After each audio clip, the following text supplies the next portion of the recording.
Hello and welcome to the latest episode of the Mr. Smith and Mr. Jones podcast. I'm Doug Smith and with me as always is the bearded boy wonder, Mr. Nathan Jones. How are you doing, Nathan? That's actually Bobcat Goldthwait. I'm good. That's a inner personification of what's going on in my life right now. Internal screaming. Yes, it's good. It's good. I'm just glad that we're doing this today. Slowly dying inside. Slowly dying, yes. Aren't we all? All right, so today's October 6th, 2017. We do this every 2 weeks, so in between, cool shit happens, dumb shit happens. Everything happens. People die. Yeah. Things so we happen. generally always have something to talk about. So movie news-wise, we'll kind of put that on the back burner because I know you went and saw a movie that I'm dying to see last night. So I did. I'm just going to jump right into it. Let's get your movie review for Blade Runner 2049. All right, so let's talk about Blade Runner 2049. Definitely one of the most anticipated movies for a lot of people. Absolutely. Denis Villeneuve has taken over Ridley Scott's position, at least for the sequel, happening technically 30 years in the future from the original Blade Runner. And so this movie is very, very good. Mm-hmm. And I did a review earlier today. There's some pros and cons of the movie. I don't really obviously want to talk about it. It's an experience. You definitely need to go watch it. But Ryan Gosling, you know from the get-go pretty much that he is a newer model. A reinterpretation of Harrison Ford's previous character. Yeah, he's a Blade Runner, and he's a newer replicant, and he's hunting down older models. Just kind of like how putting them out to pasture. Yeah. Retiring them. Retiring them, yeah. And so he at the very beginning he retires a certain replicant, and then he discovers something, and pretty much from there that's where the plot kind of leads. There's just a lot of connections, a lot of there's around the corner kind of stuff going on, and it's like high anxiety constantly, and the anticipation and thriller. Yeah, it's a film Suspense. noir. Yeah, it's a modern noir movie, or futuristic type, and it's awesome. Soundtrack's great. Visuals are stunning. It's definitely it's probably my favorite visual movie out so far this year. It's a lot of practical effects in this one, and thank God, yeah. because I harp CGI so damn much because I hate it for the most part. It helps on some things, but for the most part, I think it hinders movies. Yeah, a lot of times it kind of pulls you out of the movie-growing experience. You're no longer engrossed because you're like, whoa, that looks like something that's no longer part of the movie. It kind of stands out of the movie. It takes you out of it. Yeah, exactly. And usually when I'm watching something, I'm usually really invested in something, and then I see something CGI, I'm like, I'm out now. Yeah, disconnected, back to reality. That's what happened with The Hobbit a lot. Yeah. Just a lot. But one of the cons that I would say about the movie is it's really long. Mm-hmm. So if anyone's 2.5 hours plus, or 2.5 hours plus, it's almost 3 hours. Okay. And it's definitely a slow burn. Yeah. The movie's a slow burn, just like the first Blade Runner. It's a lot of dialogue, and actually it's a lot less dialogue than the first one. Mm-hmm. It's a lot more ambient kind of soundscapes. There's been a lot of revival of 80s kind of synth. Like you see Stranger Things, you see Super 8, LCD Sound System put out a new album. All this stuff that sounds like synthy and dancey, but also at the same time super futuristic in a way is coming back. Moog and Korg keyboards are super excited about that. Yes, so it's definitely a good movie. I definitely check it out. Everyone who's listening. So did you do the prerequisite of watching Blade Runner prior to go watching it this week? I did not watch it prior to. I've seen it obviously. Yeah. I've seen the three. So you still had a pretty good mental picture of everything that went on in the first especially movie. The ending of the original movie, which is really what you need to like. You need to watch the original movie. There's 2 versions you should watch. Yeah. Five versions total. There's a lot of versions. Yeah. But the first version you should see, the original theatrical cut, and I think you should watch the final cut, which is the last thing that Ridley Scott touched, where he had complete control of it. And the ending is what really stuck in my mind every single time I watch Blade Runner. Mm-hmm. And this movie also has a very similar ending, not the same type, but makes you think. It makes you think a lot, and I like that type of film. Sweet. Yeah. Good deal. I've been highly anticipating this. Like I said, I went to Comic-Con this year, and Blade Runner 2049 had the biggest, most elaborate experience / offsite / I'm so jealous about that. Yeah. I was about to say, it was really cool. Like I said, I waited in line for an hour and a half, which in retrospect is not long at all considering all the other things that could have been done. But we went in large tent that was maybe the size of a football field. Yeah. And then it was like you walked into the set. I mean, everything was from rain machines on the top that sprinkled down water to, actors in costume to props and set pieces. Everyone stayed in character, all these extra actors they had hired. It was really cool. They gave free t-shirt, free umbrellas, free booze, free food. Like the clear see-through umbrellas? Yeah. Like in the movies? Yeah. Yeah, they spared no expense with this advertising, so I'm happy to hear that the movie's getting well received. I've heard a lot of reviews. Every single one of them have been positive. In fact, I've heard quite a few that actually said this is one of those few examples where the sequel outshines the original movie. I think it might, with a couple more views, because I'm going to watch it again Monday. I watched it in IMAX, which I definitely recommend watching this movie. It's an IMAX movie. It's an experience. It's definitely an experience. And so I'm going to watch it several more times. And I think both the original Blade Runner and this movie require several visits. You have to watch it several times. Yeah. It's not one of those movies like, yeah, I've seen it. Because, like I was saying with the cons, initially some people might just get bored with it because it's long and it's a slow burn. And I can see that with the average moviegoer. And so we may like it a lot. Yeah. But I know some people out there who probably would be like, Blade, like this was like everyone's talking about Blade Runner, and I watched it and it was like snooze fest. I'm like, you're not the type of audience person. I'm willing to bet that probably 50% of today's audience that is going to go watch this movie probably hasn't even seen the original. They're aware that there is a previous movie, but they haven't watched it. I almost guarantee it.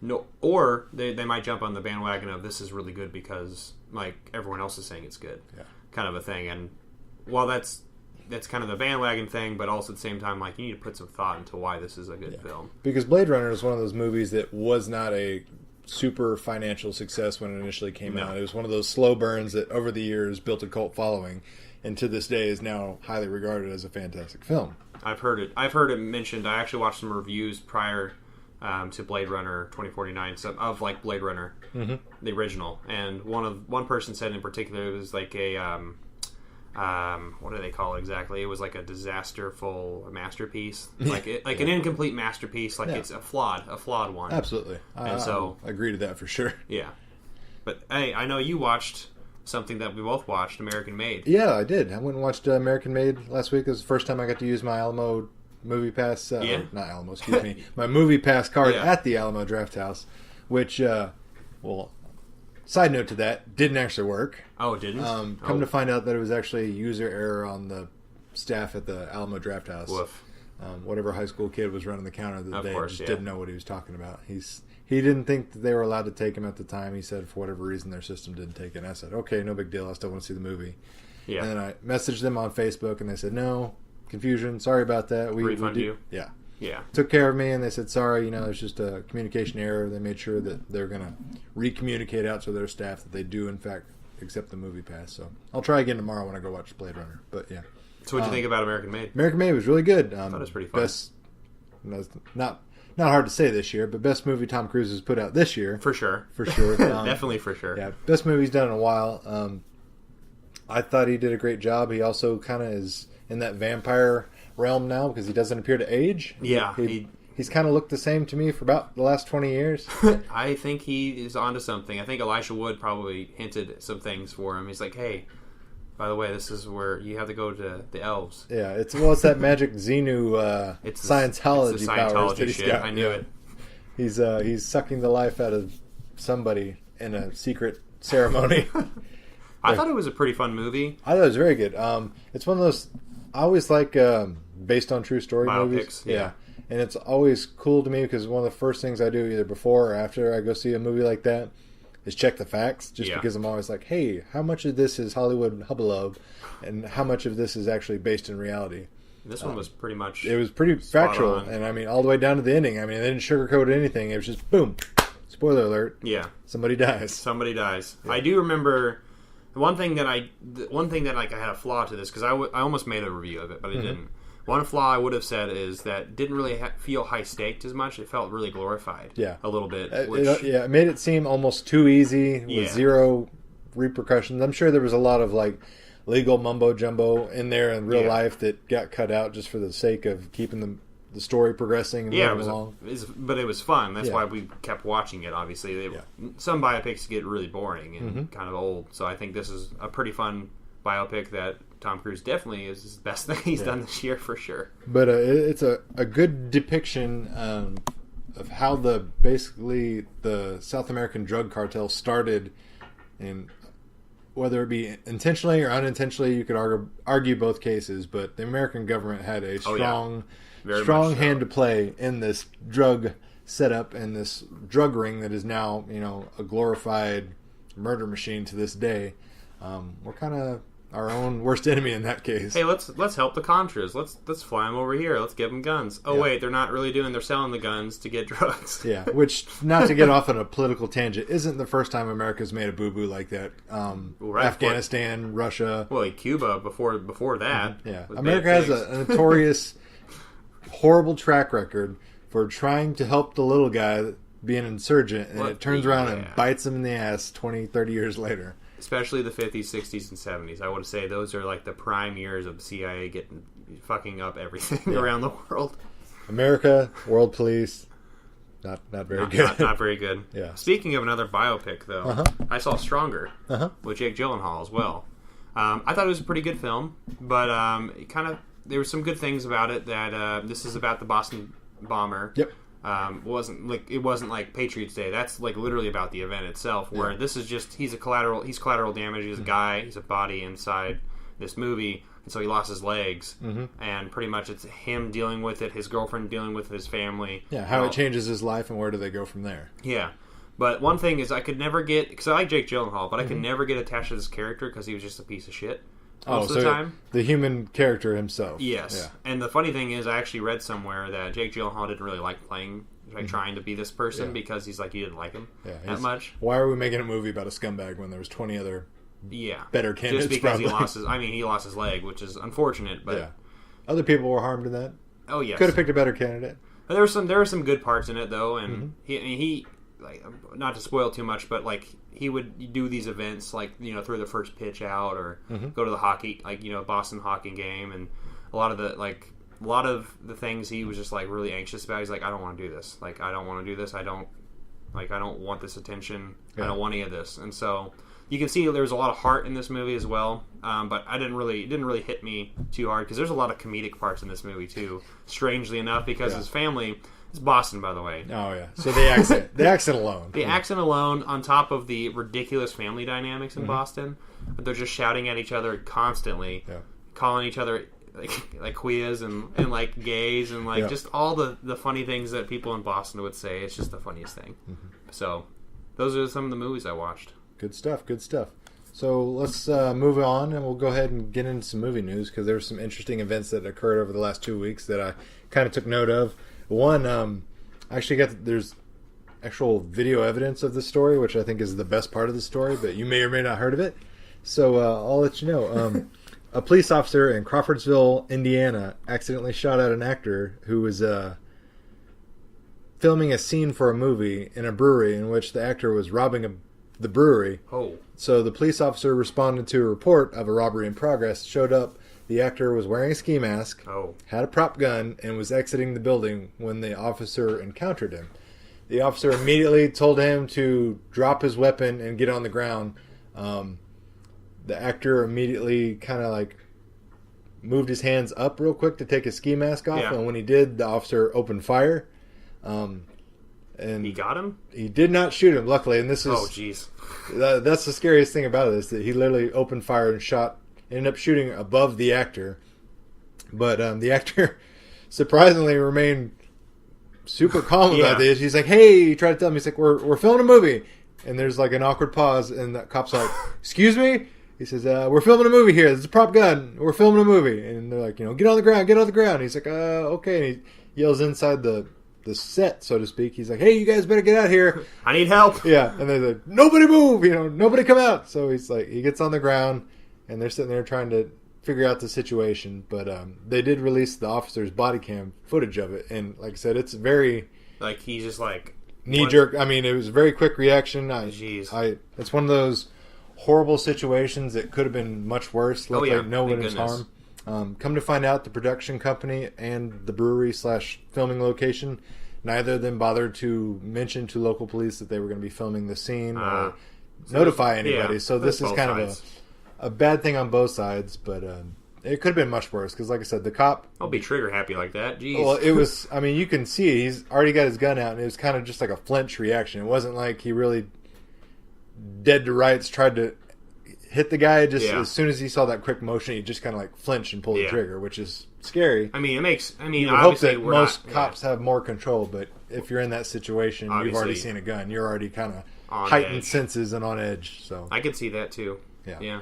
Bad Who was the guy? It was just a local just an actor. Just local actor. They didn't release the name of the production company or the film. Just given what I saw from the scene, it looked like it was probably a very small, low budget, that's crazy. Local thing. Hell, it could have been, a YouTube video for all I know. A YouTube video. But scary stuff. So if you're going to rob a bank or a movie or rob anything, tell the police. Tell the police you're going to be filming this in a metropolitan area because you could get shot. Or it could have been like Baby Driver. True. Yeah. Ugh. Jesus. In other news, so last week we lost Hugh Hefner. Half-mast. Yeah. The boners are at half-mast, everybody. Won't be a closed casket funeral because they'll have a boner. Yeah. Due to rigor mortis. Zing. No, Hugh Hefner, one of the few guys you can't say is in a better place right now. Yeah. Whether your religious beliefs or not. Some people say it's heaven on earth for him. He already was at heaven. But in that news, there was more Hugh Hefner related information coming out after his death. They announced that Jared Leto was going to be playing the role of Hugh Hefner in an upcoming biopic of the man. Oh, yeah. So did they announce it before? No, they announced it. It's kind of poor timing because it was already in development. And wow! Just bad luck on their part. But about 5 days after Hefner passed away, they announced this. So, shoot. Jared Leto is an extremely talented actor. I think that's a great call. Except for the Joker. And he's still a good actor. Yeah, but he's a good actor. I think role. that was 50% studio interference and 50% him being misled to what the movie was really going to be. He was good in Blade Runner, by the way. Yeah. Just like to point that out. Not the first time he's done a biopic movie. He did a movie called Prefontaine about Steve Prefontaine, who's a collegiate / Olympic hopeful running athlete. I've heard of it. I haven't seen it. He was one of the first people to ever wear Nike as an endorsement. Set lots of school records in Oregon. Really talented athlete. Died horrifically in an accidental car crash. One of those cut too short type scenes. But he's really, really good. That was the first Jared Leto role where I was like, holy shit, this guy can act. He was a singer too. He's 30 Seconds to Mars singer, right? Yeah, and that's kind of where I knew him first. Was 30 Seconds to him. Mars and what was it? My So-Called Life. I think he was in there for an episode or two. Yeah, I'm not into that. Yeah. I mean, but I know that was a little before your time. Well, but, yes, a little bit. But I think this is pretty cool. I'm anxious to see how he handles that role. He's definitely got the look of a young Hugh Hefner. A young Hugh. Mm-hmm. But another news. This one I thought was really interesting. I'm much touted as a horror movie hater. Yeah. Self-proclaimed. Absolutely. I just don't like horror movies, but I'm super... Toby? Yeah. Toby? Hooper? No. Okay, go on. No. Talking about Jaime Lee Curtis. Did she die? No. I was like, there's one more death, but yeah. So, no, Jaime Lee Curtis has been announced that she's going to be reprising her role in the Halloween franchise. That's what I thought you were going with that. I was like, she died? I'm like, what happened? Not dead. She's actually coming back. Transition. So they've announced that they're going to make a new Halloween movie, and it's going to, in the same vein of Terminator, so to speak, it's going to ignore previous sequels, and it's just going to be after the first two. Oh, it's replacing 3, yeah. Yeah, so this is going to be essentially the third movie in the chronological Halloween story. The rest of it never happened. Yeah, so obviously it's going to take place 30 some odd years later or whatever. Yeah, of course. So we'll get to see Jaime Lee Curtis fight her brother / Michael Myers and survive / die / kill him. Who knows? Who knows? Halloween, it was...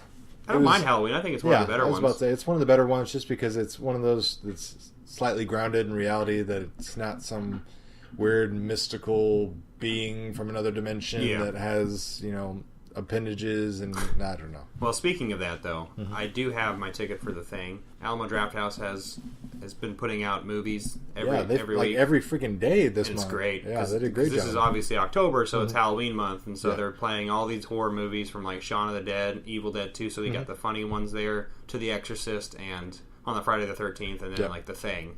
And I got my ticket for The Thing. Yeah. Speaking of extra-dimensional beings with... Generally, where I draw the line in horror... Like, my taste in horror movies is they almost always have to be grounded in some sort of sci-fi. Yeah, I'm like that, too. Like The Thing, Alien, those kind of franchises. That's the type of horror I can deal with. The torture porn, like Saw and Hostel and all that kind of shit. It drives me fucking crazy. I can't do it. It's obscene for the sake of being obscene. It lacks any kind of plot. I mean, it's just, it follows a very stereotypical format of this happens here, and you can almost write down times of when certain events are going to occur in this movie, and you'll be spot on. This is why I like the comedic versions of these, like Tucker and Dale versus Evil. Fucking amazing. Or like Evil Dead 2. Yeah, like Evil Dead. That's the stuff I can watch because they know they're self-aware of their and like overbearingness. the Scream franchise, I was a big fan of that because it was kind of a tongue-in-cheek poke at horror tropes and things like that. The knife. Yeah. But anyways, excited to see that. Jaime Lee Curtis coming back in Halloween, and I'm trying to kill this bug. And it's there's a lot of bugs here. That's okay. Hey, speaking of October, though, I watched Troll 2 for the first time. Very famous for being horrible. Yeah. It's got a documentary, if anyone else out there knows what this movie is. Troll 2 is considered one of the best, worst movies ever. Yeah, up there with Insane Clowns from Outer Space. It's really, really bad. It's bad acting, bad cinematography, just bad story, bad actors, just bad everything. Bad everything. And this movie, I saw it with a bunch of friends from Nixa and Ozark, and it was really funny because that's the only way I would have watched it. By the way, watching it with a bunch of friends, and that's the only way you should watch it. And so I did a review of that, but that was a ridiculous movie. Yeah. It's one of those movies that you can watch and you immediately think, you know what? I could do better than that. Even if you have no aspirations or no knowledge of filmmaking, you're not even like the biggest film buff. It's just one of those movies you're like, somebody got money to make this. A bunch of Italian guys. A bunch of Italian guys got together. Somebody signed them a check and they went out and made this movie. And this got presented on a national level in theaters. You're like, and it's called Troll 2. Yeah. And it's about goblins. Fun fact. I could do this shit. So if anything, it's an inspirational tale. It's an inspirational tale about a boy and his family and trying to get rid of this town who wants them to eat green things and turn them into pretty much goblin food. Yep. And I can't remember what you can't piss on hospitality. That's one of the best lines of that movie. Yeah. He's just yelling at his kid, the father, and he's just like, "You can't piss on hospitality." Yeah. And then leaves, and I'm like, man, what the hell? Mic drop. Psh. They're eating her. Now they're gonna eat me. Oh my god! So yeah, if you're in the Halloween / October horror movie month mood, definitely go watch Troll 2, specifically Troll 2.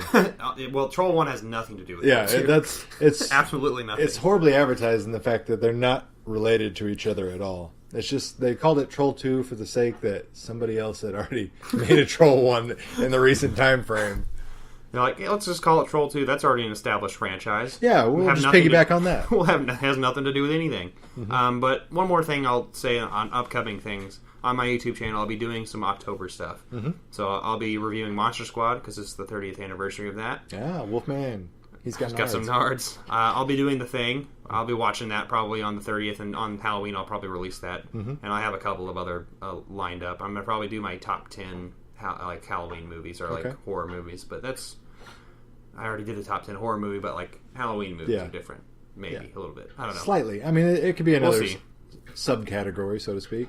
Yeah, but definitely check out some Nathan's movie reviews coming up this month, and as part of this month, we'll just go ahead and celebrate some things that happened on this day in cinema history. Woohoo! So, 2006, very good movie came out. It's called The Departed. Oh man! Perhaps you've heard of it. I've heard of it. Yeah. Have you people heard of it? Yeah. If you haven't, please go watch it. It's an amazing movie. Leonardo DiCaprio, Scorsese. Jack Nicholson, Martin Scorsese directed. First time those people have ever worked together, as far as Leo and Jack Nicholson. It's just an insane gangster film. It's just like so good. It was kind of the beginning of Leonardo DiCaprio becoming that Oscar-worthy actor. Like, this is kind of what started his attention. Unfortunately, every year he kind of had bad luck. Got snubbed a lot. He was getting snubbed. But this is where people really took notice of his ability and said, hey, he's more than a pretty face. This guy can actually do a range of characters, and he's got true depth to his acting talent. So, great movie. Go watch it. Yeah, definitely go watch. On the other end of great movie spectrum, Meet the Parents came out. The other end. Yeah. So, another good movie in its own right, just for different reasons.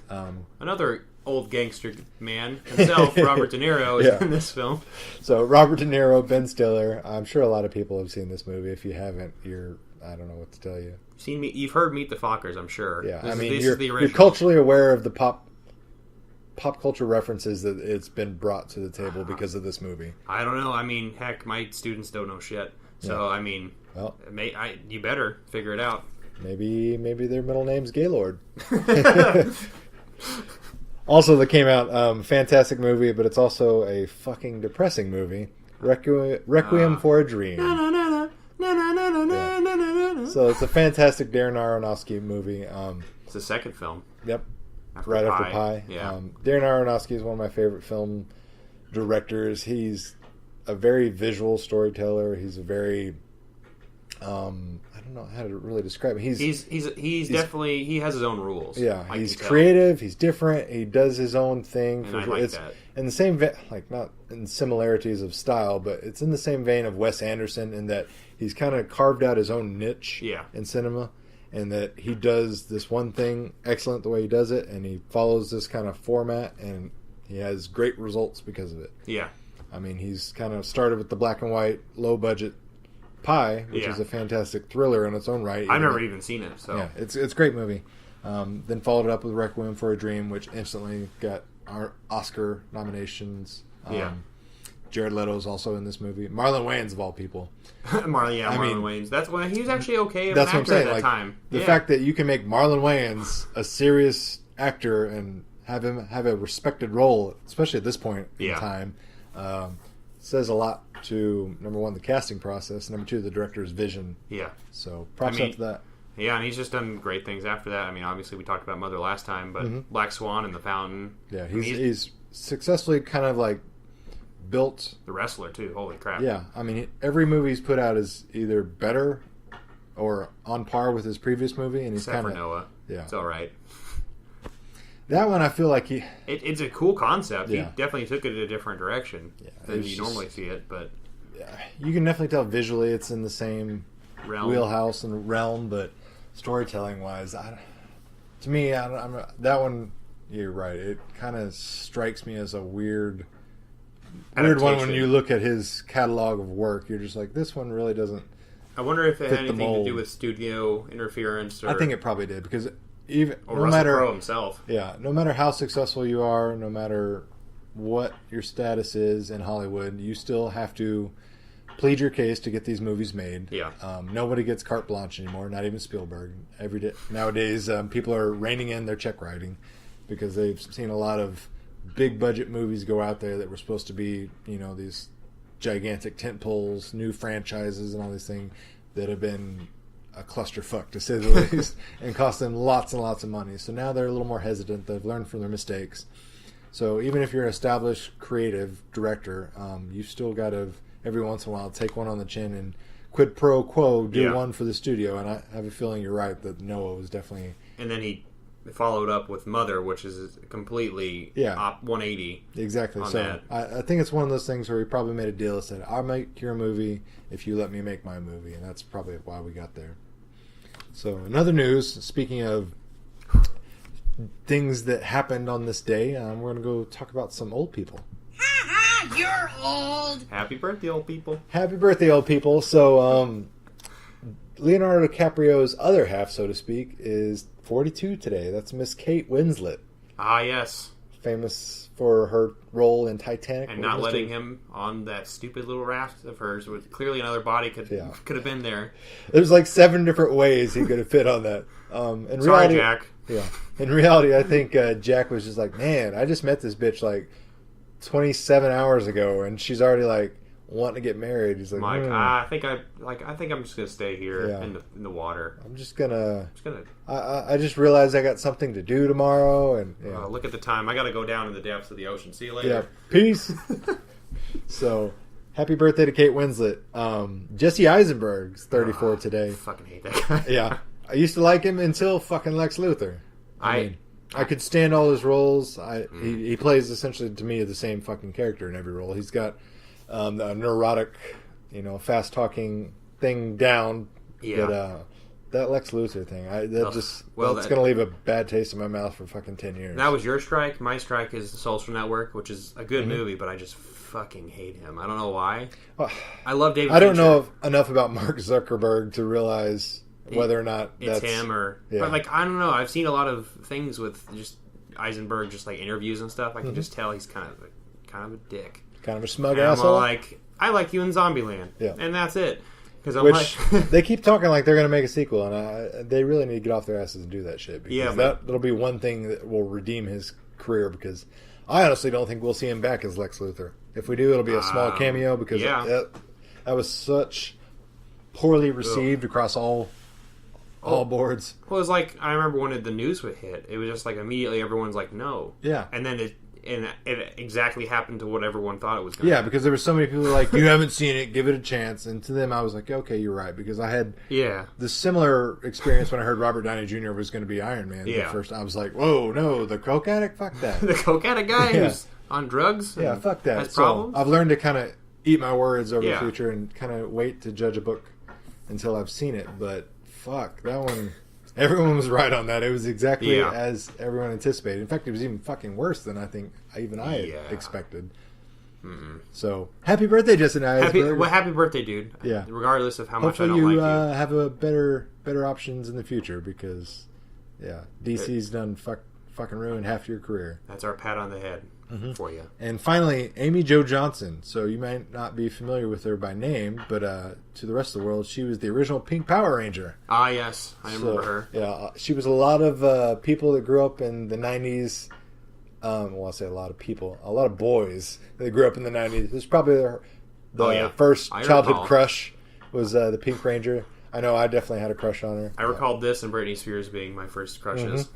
Yeah, but she turns 47, and she's one of those also in the same vampire club as Tom Cruise because she looks the same. Yeah, I saw a picture of her not too long ago on Instagram, and she looks pretty much identical. Amy Jo Johnson? Yeah, I think it's like at Double J or something. I don't know.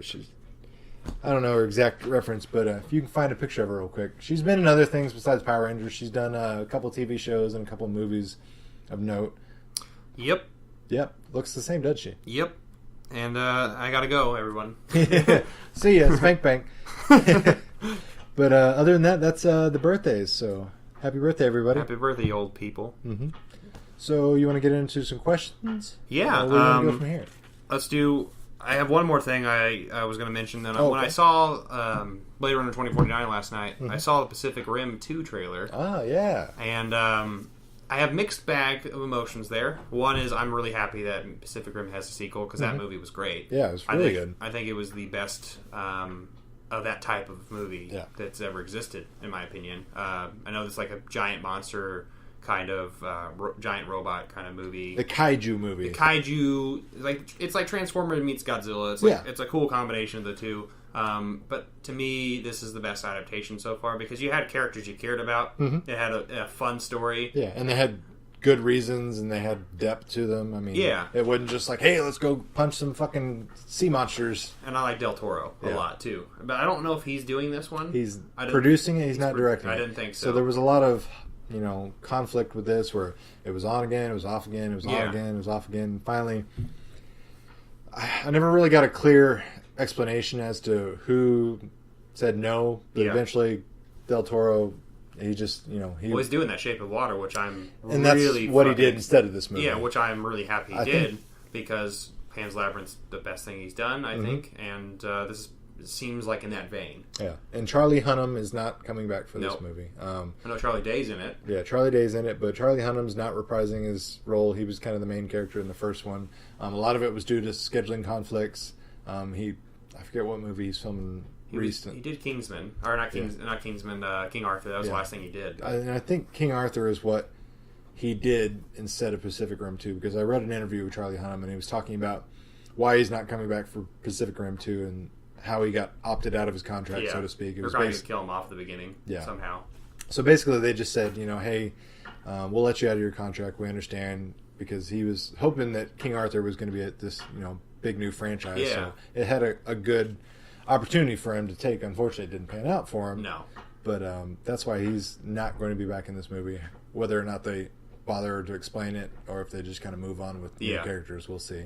But my cons about this is visually it seemed like, so it's going away from that development. It looked very straight to the action. Yeah, let's blow some shit up. Michael Bay. Yeah, exactly. Yeah. And I'm like, oh great, here we are. Because the trailer, I mean, obviously I can't judge too much from trailers, obviously, but from what it looks like a straight up action movie. It's like, oh hey, there's monsters now. Like, let's just go beat them up as a team now, because we've been doing this for a little bit now. There's no reason or explanation of why it's happening or why this is necessary. And visually, it's different too. It's the original. Well, it's probably got a brighter color palette. It does have a brighter color palette. The original had some kind of dark undertone to it that I liked a lot. Yeah, that's very famous with Del Toro's work. He's got it's almost like a smoke frame around every scene he's got, to where the edges are kind of like curled in and blackened. I like it. Yeah, it looks good. It fits with the tone of all his movies. And so this one definitely, it looks a lot like Ready Player One's tone. It's just like really bright and things are happening, and I'm like, yeah, the different tone. I'm like, but obviously I'm a cynic. I'll obviously watch the movie. I don't want to eat my own words. So, so movie questions. So, the first one being, what is the best prop in Pulp Fiction? What do you think? Oh, that's easy. What are you thinking? It's the briefcase. The briefcase? I mean, that's what drives the whole it's a MacGuffin, essentially, but it's the briefcase. It drives the whole plot of the film. Beside that, I would say, what's his name's fucking wallet? Yep. Bad motherfucker wallet? Bad motherfucker wallet. Actually, the person who asked this question, that is his wallet. Is it? Yeah, it's his favorite movie, I'm pretty sure. But he's an old professor of mine. Kindred spirits. Shout out to whoever that is, because I like your style. We love you.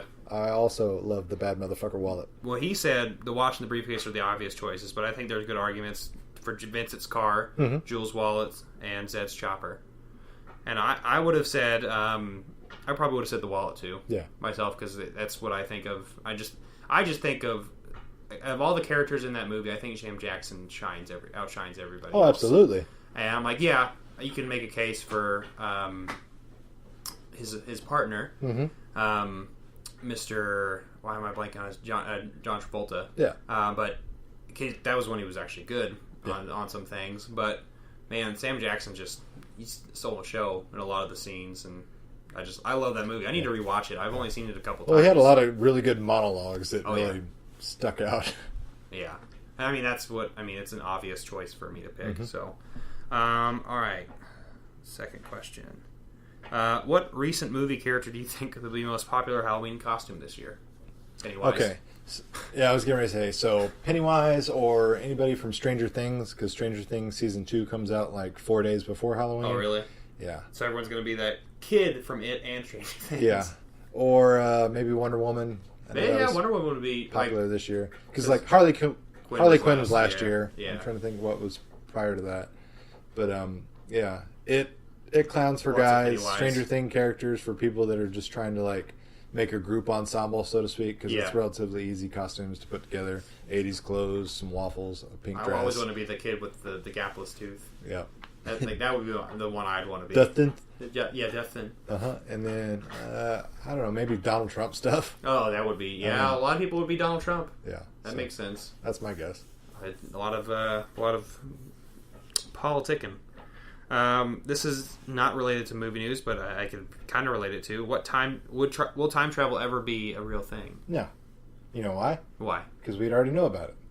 Unless you like, it depends on. It depends on your theoretical beliefs and whether you believe in like endless world theories or things like that. Because if it's not an endless world and time travel ever existed, at some point we would already know about it because there would be evidence in history. I mean, it'd be the easiest thing ever. But what about the Mandela Effect, Doug? What about Bernstein Bears? Yeah, I know it was the Bernstein Bears. I know that. Yeah, they went back and they changed it.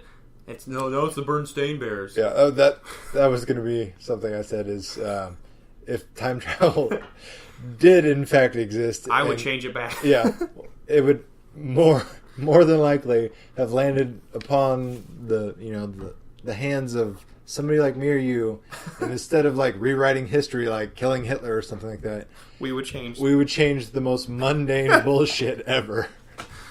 Yeah, that's what we would do. We would just pick something that's really ridiculous and has nothing to do with anything. No.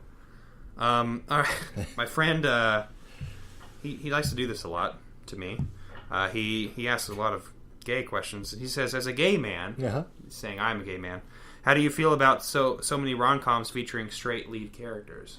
I mean, this is a joke question. It's a joke question, but he does have a point. He does have a point. I'm trying to think of a romantic comedy involving gay characters, and I can't. I think of movies involving gay characters. I wonder if but they're not romantic comedies. I know there's name recognition one, but also like talent of the actor. So like, for instance, if let's just say Daniel Day-Lewis did something like that, you'd believe it. You because he's a good character actor. And to me, I think I don't really care who plays certain things, even if it is like. So I know that what's his name has been doing a lot of. He was in I can't think of his name. It's gonna drive me nuts. He's been Theory of Everything. Okay, yeah, Eddie Redmayne. Eddie Redmayne. He did that the Danish Girl. Yep. He was a trans. Yep. And you don't see any really trans actors like trying to play this role. But I don't know. I mean, yes, politics kick into movies, but I don't think it's that big of an issue to me. I don't know what you think. No, I mean, I understand why those movies probably don't get greenlit just because of marketing and financial. I mean, we live in a world where economics rule a lot of these things. As much as we love to think society is still okay with this, we're a very archaic society still. Yeah. Half the nation is very regressive in those thoughts. So obviously you're not going to get movie studios to cut checks for things that half the country is already quasi against. So yeah, it's unfortunate, but it is the way of the world until smarter people have control. So eventually, someday, maybe. Yeah. Fingers crossed. And then finally, who is the best android character in film? Interpret that term android broadly.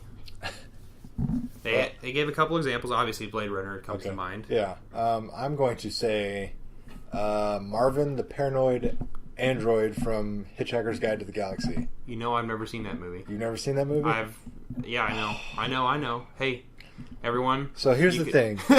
You're on a podcast discussing movies. No, that's fine. 42. Yeah, it's a good movie. The Answer to Life. Definitely watch it. I've heard it's good. It's very good. It was based off a BBC TV series, I want to say. Wasn't it based off a book, though? Yeah, that too, but oh, yeah, that too. But no one reads on this podcast. No one reads, period. I like to read It's sad truth. I read too, but unfortunately, the general population does not. That's a good choice, and I will definitely have to look into this movie. I know it's worth it just for. God damn it! Actor's name. He died not too long ago. Snape. Yeah. Yeah. He voices the robot, and basically he's a very depressed, inner monologue type robot that just kind of bums everybody out with his.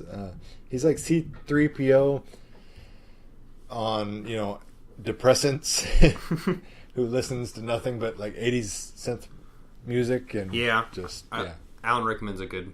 Alan Rickman. There we go. I miss him. Yeah. My pick is, and this is a hard one for me to do because I've only seen parts of it. Mm-hmm. But so might not be an objective. I'll give two answers. One would be her, Samantha, and her would be a good example. I think since he said broadly, this phone. Obviously, I've seen parts of this movie, and I know Joaquin Phoenix did a really good job in this film. Fantastic. And I've been wanting to watch the whole thing. Yeah, it's really good. And it's almost scary in the fact that, like, after you watch that movie, you're like, shit, like, that's super plausible in today's world. On top of this, reminds me of my other choice, which is Alicia Vikander in Ex Machina. Yep. I had no idea what her name was, but that was going to be... That's my other choice. The one that I have seen, because that's a very good film. Yep. And definitely could potentially be a reality. Yep. Because, I mean, we don't know much about the transparency of Google and the amount of people who... Skynet could be online right now. Terminator. Yeah. Dun, dun, dun, dun, dun.